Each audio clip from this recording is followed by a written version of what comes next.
Hello. Welcome to Why Not Both, the podcast all about how our multiple passions and interests shape our identity and our lives. My name is Pam Schaefer, and I am a musician and therapist in Los Angeles, and I also happen to be your host. This podcast is produced by Laura Studeris, and for this season, we've partnered up with Under the Radar magazine. If you like what you hear, you can hang out with us on social media. We are on Twitter and Instagram at WNB the podcast. And if you really, really like what you hear, please support us on Patreon. We are under Why Not Both podcast. When you join our Patreon, you get a whole bunch of really cool behind the scenes stuff and you get to chat with us. And that's pretty awesome. Thank you so much for your support, and I hope you enjoy our interviews. For this week's episode, we welcomed the devastatingly charming David Duchovny. I hope that you enjoy our interview. Yeah, so the first book I wrote about LA, I purposefully chose LA because I thought I knew that the story had a certain amount of Mormons in it. So I thought, when I conceived the story, I thought, oh, it'll probably have to be in Utah. Mm-hmm. And there's a land grab in it. So I started trying to figure out where there might be land that's worth more than the owners might know in Utah. And then I was like, I'm gonna have to go to Utah. Nothing against Utah, but I was like, I gotta go to Utah and research. Really too lazy for that. And then I had a researcher who said, San Bernardino was founded by Mormons. And I was like, wow. And then all of a sudden I was like, oh, I can write my LA novel. That's fascinating, because I was listening to the album that your publicist sent, and it sounded like when you drive to Joshua Tree, for whatever reason, it sounded like that one stretch of highway after you've gone past, wow, I was just going to say the wind energy things. I'm an articulate person. The wind. Yes. It's like, and you go up the hills and then crest into the valley. That's what it sounded like to me. Yeah. Pacific Coast Highway is a road that I've traveled so many times. There's a song called Pacific Coast Highway on the album, and certainly, the more songs that I write, the more songs are going to be kind of informed by my present day life in a way, and less, when you first starting to write songs, it's like, God, you have your whole life to pull from. You've never written songs before, so I'm going to write a song about that thing that happened to me. And then, you get all those songs out of you, and you're like, oh shit, now I got nothing to write about, but what happened now? So it's like, oh, here's a Pacific Coast Highway song, so stuff like that can start to be liberating and happen. But yeah, I think probably because also musically I opened up to, being more of a band. I think the sounds of this are more open and different from the first two, just like the ambient sound of it, the production of it, the arrangement of the songs. I opened myself up more in this one. That's kind of fascinating also, that right before I remembered to actually hit record, we were talking about the layers of memories in cities. And you just said that the songs that you write are about you, but it sounds like then the novels you write pull from outside of you in a way. And I was curious if that's always the way of things, or if there's ever crissy-crossy, or what happens there. It's all crisscrossed. There's not, unless you're writing a memoir, it's really not about you. And I'm not sure that memoirs are even about the people that are writing it anyway. It's right. It's a version of yourself. Right. Songs to me are actually closer to acting to me, in that I kind of think of each song as being a character, or each person singing or speaking that song is a character, and they're telling a story in that song. And not necessarily a story song like you hear a country song, where right.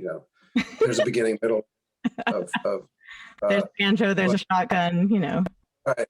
But there is a journey, there is something, or an attitude, or a point of view, or a point of view, and that's like, if somebody asks me, is that song about you? I'll always say, well, in a way they're all about me, but it's really, I refer to that song is that guy who's singing that song, you know, because it's like, it really feels like that's a character, that's a facet, that's a part, that's a one way of looking at this thing. I like that you compared it to acting, because in a way then you have the process of when you're writing that song in the studio and crafting it that way, but then do you then inhabit that facet when you're performing it live? Or does it change, like, depending on where you're performing it in front of?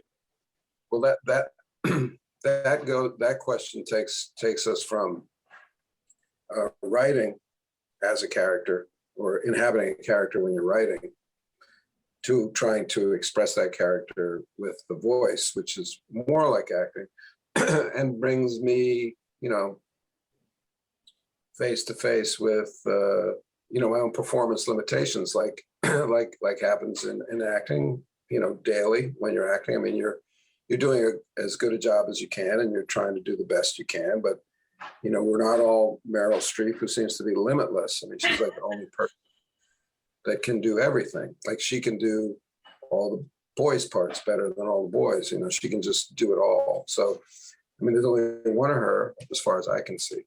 And there's, you know, the rest of us are like me, and we're trying to get to that magic place.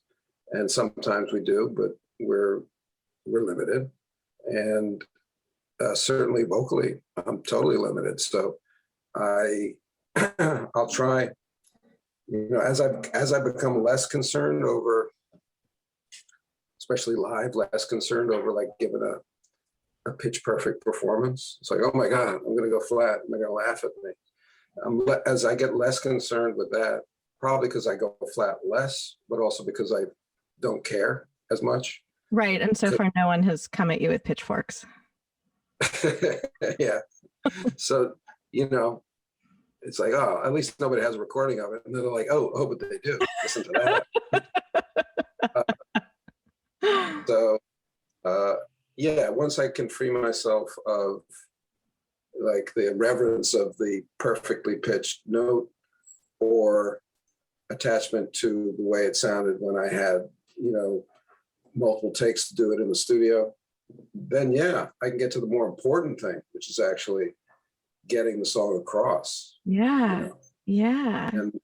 And you don't need, you know, the best pipes in the world to get a song across. Many of the singers that I love, male and female, you know, don't have, quote unquote, the best voices, but they can get a song across. I liked what you said about recognizing limitations, because sometimes having limitations and boundaries is what actually can spark really wonderful creative ideas. Because if you have endless options, it's like, it's overwhelming. No, I love a deadline. I was like, I know I'll make something. Right. I don't know if it'll be any good, but you'll have something at the end of the day. If you say, okay, we've got your kids, they're kidnapped, write us a song by the end of the day, or else. I'll be like, I'll get you a song. You're like, I will Liam Neeson this up. I will. But if you don't take kids, then I'll probably just put my ass to do nothing, you know? Oh my God. By the way, I'll sit there waiting for inspiration, you know? Yes, just being yeah. I'm mentally taking notes, like, make David write song, take children. Maybe if I take a nap, I'll dream and riff. Yeah, that's probably how it happens. That's probably how it happens. By the way, right before I started talking to you, a pin sprung out of my mic stand, and I still don't really know how to reattach it because I'm actually in my friend's home because there's construction at mine. So that's why all of a sudden now I'm trying to sit with like better posture, but I'm very short and this chair is really small. So I'm like, how do I do this? Oh, I was going to take in all your background and try to tell a story about it, but now I won't do it because it's not really yours. Ooh, half of it's mine, and that would be an interesting story. If I duck out of the way, guess which half is mine? Here, I'll duck, so that way. The crystal's not yours. Strangely enough, the crystals that are mine are actually across the way. Oh wait. Okay. Do I have? No, I was just like, all of the crystals that are mine are actually out of view, and now I'm like, oh my God, there's secret crystals that aren't even mine behind me. Yeah, there's a big pink one. Or are those the angel? Oh, those are the angel's Oh, those are wings. wings. I thought that was a crystal. See, here, I'll move the mic stand so you can see those are the wings. I got it now. Oh, You really should have. You should have been wearing those when we started the interview. Right? They're so much fun because you don't need straps on them. You just tape a magnet wherever you want and then just... Yep. I'll have to get myself a pair. I'll send you the link. It's a woman in California that makes these wonderful angel wings. Yeah, it's one of my favorite quotes. It's a aphorism by Nietzsche, which says, "Angels can fly because they take themselves so lightly." Why does no one else get that Nietzsche was actually really funny? Like, Nietzsche was actually a delight in some ways. Well, they have this misconception that somehow Hitler used Nietzschean philosophy to kind of bolster, his Third Reich philosophy. So, which is not true. And then you have like the misunderstanding of the Superman concept or the Yes. Yeah. So, yeah. It's all misreading of Nietzsche, weak misreading, as Harold Bloom would say. But the actual Nietzsche, is full of humor and satire and tragedy. Like any of the great Eastern European writers, like Kafka, is very, very funny. Samuel Beckett, people mistake, is very, very funny. Yes. Well, and also Nietzsche was a classicist. It's hard to be a classicist and not have a weird sense of humor. Right. Birth of tragedy. Exactly. Yeah. I'm glad you got the Nietzsche vibe. I feel like, on the album, I don't think I have any Nietzsche. Although I would think like the idea of Gestureland is somewhat Nietzschean, but like Mind of Winter, I quote Wallace Stevens. Here's Wallace Stevens right here, right by me. So that I come to honestly. I feel like I'm the only rock songwriter to quote Wallace Stevens. I hope I remain the only rock song. Right? I was like, what was the quote that you pulled? And in mortifying news, I wrote an album based on Anais Nin's diaries when I was like 21. So yeah. The extraordinary nerd in me sees the extraordinary nerd in you. I just Mind of Winter was always such a great phrase to me. Stevens' poem. And I forget what the exact quote is. You have to have a mind of winter. I don't remember the quote, but just it was just like one of those phrases that just was just made a song in my mind. I made a song in my mind around it. What was the writing process like for this record, and was it written? Because it seems like it was written prior to then the great undoing of 2020. Yeah, sure. I mean, yes, all of it. We were close to finishing a year ago, March, right when the lockdown happened. In fact, the last time I left my house for something other than to walk my dog or to get groceries for like 3 or 4 months was to do some vocals. So we were just a little bit short. We didn't have harmonies. We didn't have horns and strings and all the stuff that you want on the album.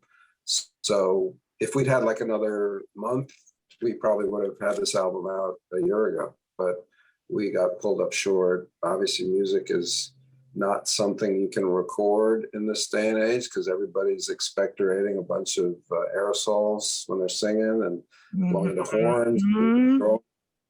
You're on these soundproof, airtight little rooms. It's a recipe for disaster. So we had to shut down for the longest time.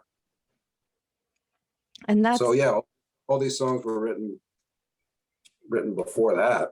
Yeah. I'm trying to think if there's anything.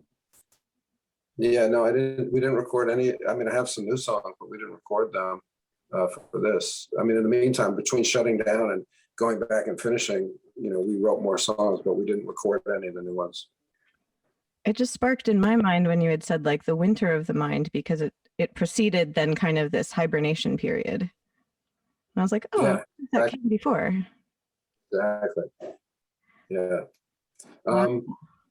You know,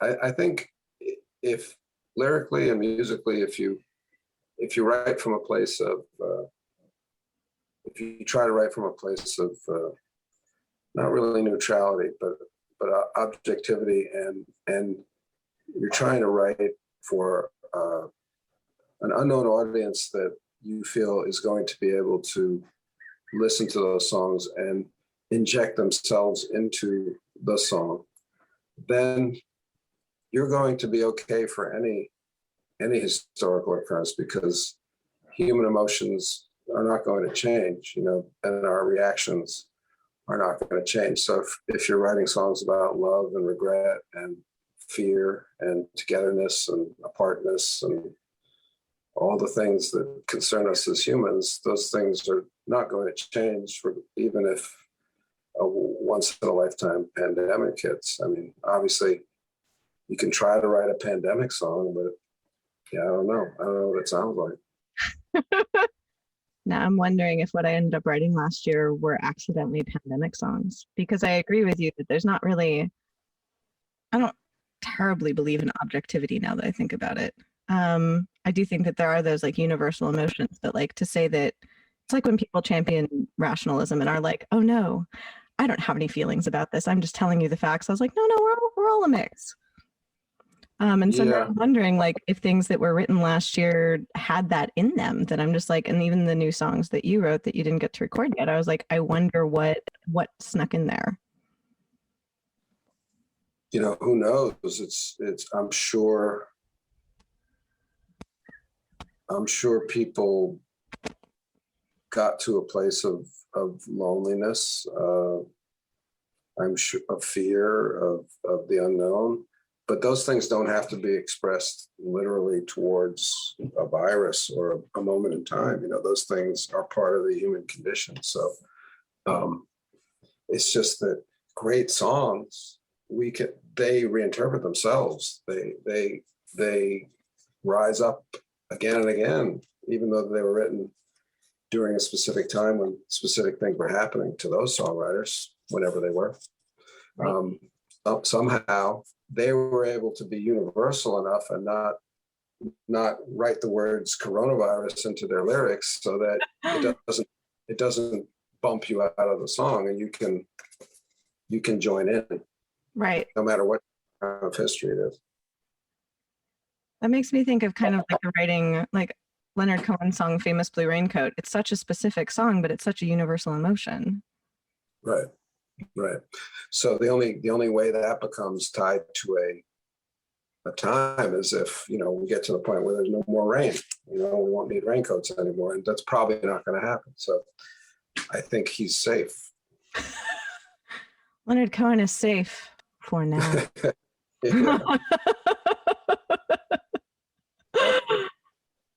What has it been like kind of reemerging into the creative world, because you do have so many things going on, and that is in a way the conceit of even how you came to be on this podcast, is that I talk to people who do a whole bunch of different things. Yeah. And it's like, how has that been now that we're kind of reemerging into society? And do you feel that like your identity has changed really after going through that experience and now going back into these projects? My identity, or the identity that people think of when they look at me or think of me? That's actually a really interesting distinction. In like, there's the identity of how we perceive ourselves, but then there's also that we went through a year of not being really perceived very much. I guess, right. Do you feel different internally, and do you feel that people's perceptions have changed? I guess that's a two-parter. I don't think I feel different internally. I mean, I think I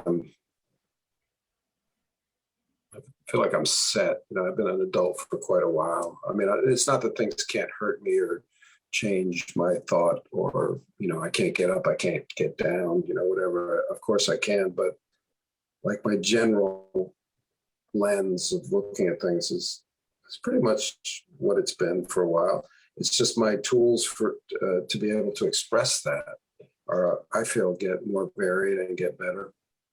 I get better at it. So it gets closer to what I feel. I get better at making whatever I'm doing match up more closely with the inspiration and the kind of unworded existence of the things inside me, and give them words or give them notes, or I think I get better at executing whatever that expression is, whether it's acting or writing or making music. I hope I get better. But the inside, I don't think that changes, just like the expression changes. So the expression of the inside changes. That's an interesting way to put it, especially I was chatting with someone about how much I enjoy getting older for that reason, is that I think aging gets a bad rap, but I get really excited because that means I get to learn more stuff and iterate on the things I'm doing and discover new ways to express myself. Yeah, I mean, you hope for wisdom, right? Rather than knowledge, and I hope that comes through. I think,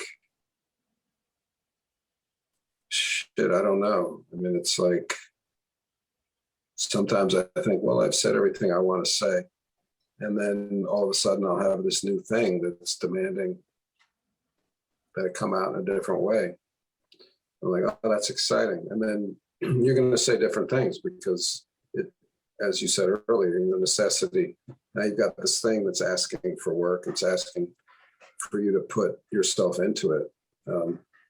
That's exciting. All of a sudden, like, wow, I didn't see that coming. That's kind of the best when projects sneak up on you. Well, as a writer, as a novel writer, the cliche is, if you're not surprising yourself, you won't surprise the reader. So I have felt that way. I have felt very surprised. As an actor, I certainly feel that way. I feel like, oh, wow, that was different. We rehearsed it, and then, I knew it, and we did it 3 times. And then that 4th time, something happened. Something really good happened, or really bad, something different. Those are the best times. And really bad and really good are really close. That's what you learn as you get older. Oh, yeah. Good and bad are here. There's good over here and bad over here. But really good is here and really bad is here. Yes. Oh, that, as you can see, I was like, well, that landed. And that's the danger. Yeah. Because like, I can be like, I'd be like, oh, I'm coming out with this really good thing. I know it's really good. And then it's like, oh, no, that was actually really bad. That was really bad. Well, and in some ways, it's not that I aim for really bad. Obviously, I'm aiming for really good. But sometimes I know that I put something out that actually was affecting in a way when I actually get people saying like that it made them uncomfortable or they didn't like it. Like sometimes I'm hearing people's feedback that they didn't like something. Like, I think I'd rather actually hear that than just someone saying, oh yeah, it was okay. Oh yeah. Okay is the worst. Yeah. Yeah. I'm just like, ew. Oh God. I got to do something better than that. Jeez. I mean, if you get really bad or uncomfortable from a person, you have to take that in and go, okay, there's 2 things going on here, possible things. One is just that person is telling me more about themselves than they really need to. Or 2, I should look at that. Maybe I missed, maybe I did screw up, maybe I didn't do what I was thinking I was doing, and let's learn from that. Right. Well, and that goes back to like, if people's perceptions of you have changed or people's perceptions of your work, especially as you are putting out work in so many different. Yeah, I don't know. I no longer know what people's perception is.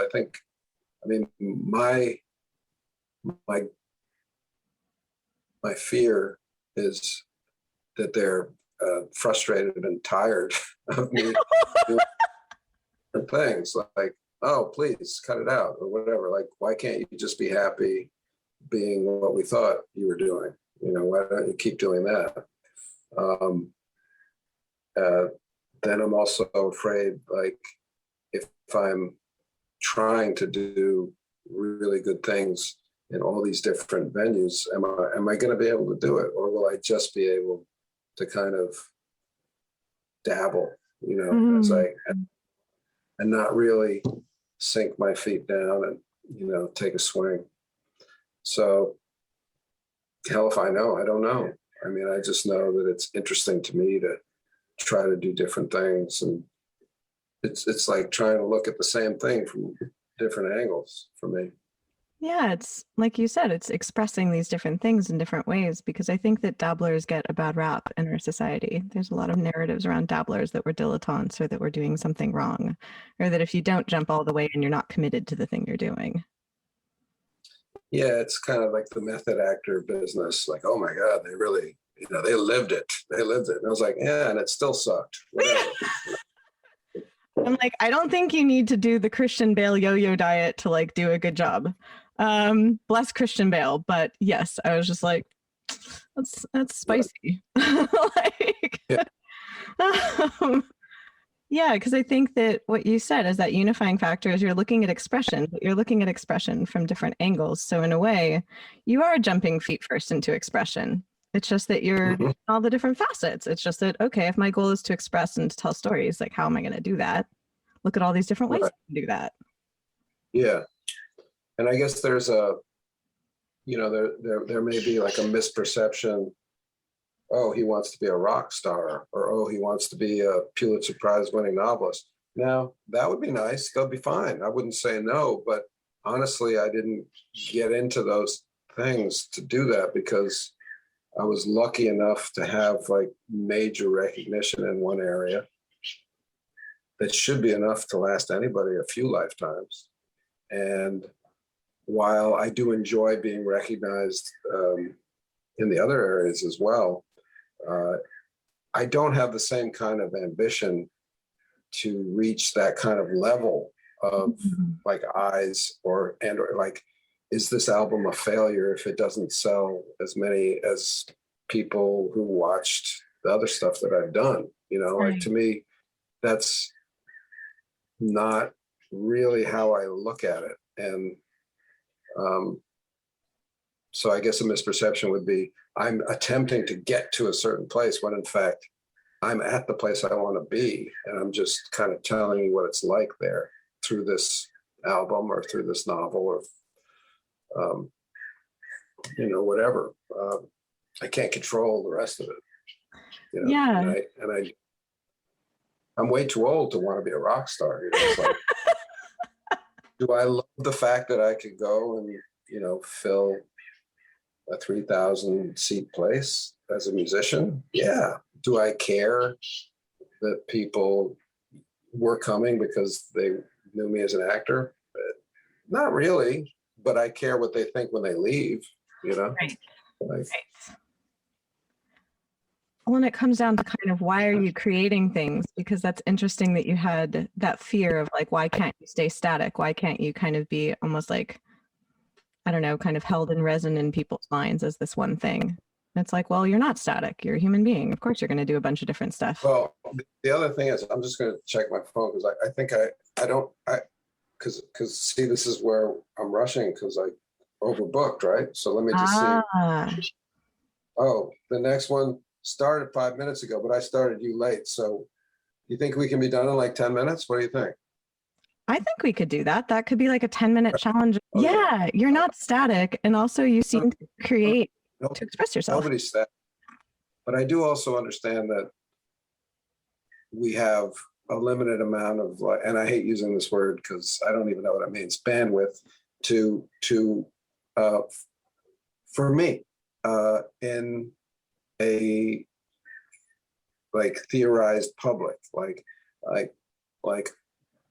I know that people have a conception of me from this work or that work, probably two major works, and they probably, and then there are real fans that I get it. I'm the same way. I want to think of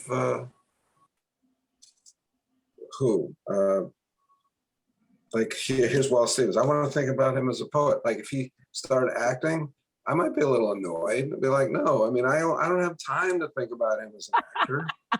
You know, like I have my own life to live. I thought I had him in this little place and I was fine with him there. I liked him. He's cool. I like him. But now don't leave me alone. Don't make me change the way I think. So I think there's a little bit of that, at least in my mind, that goes on. Yes. But you're doing a podcast which is really about that, which is interesting.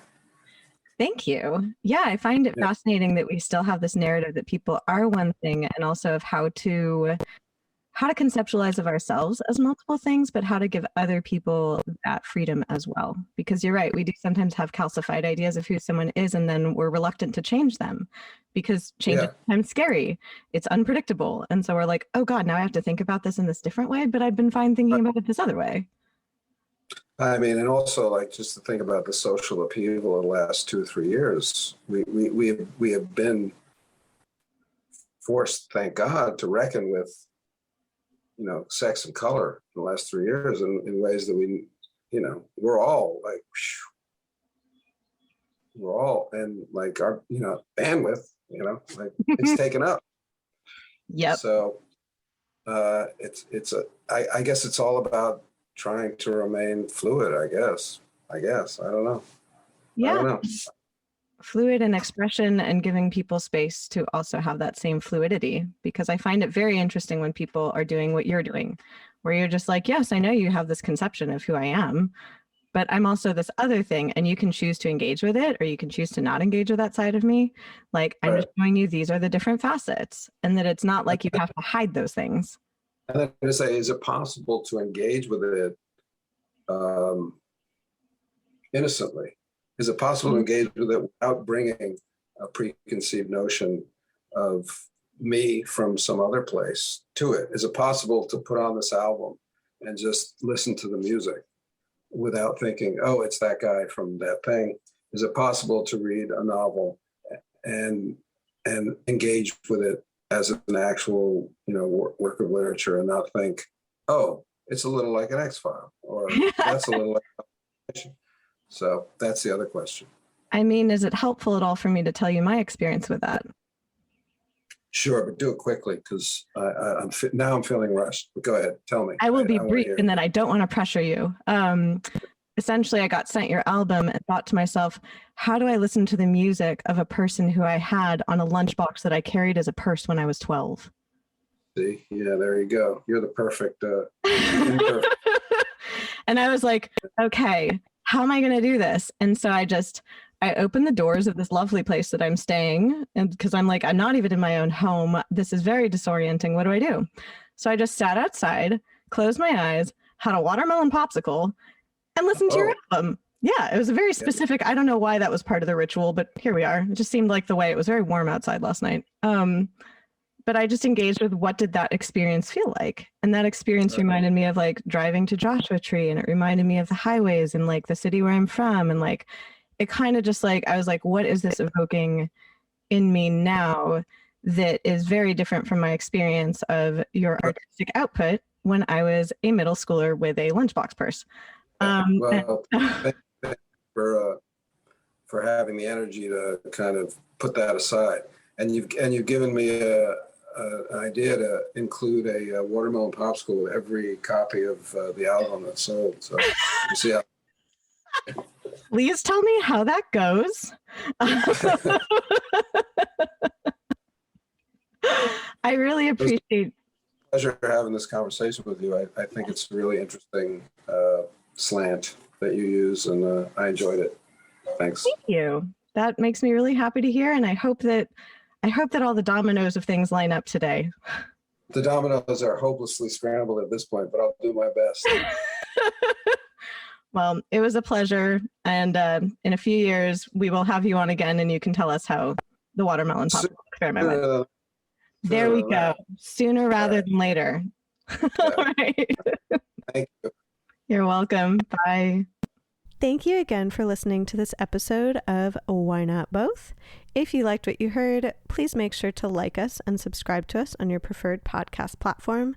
You can also come hang out with us on social media. We are at WNB the podcast, both on Instagram and on Twitter. This season, we are brought to you by Under the Radar magazine.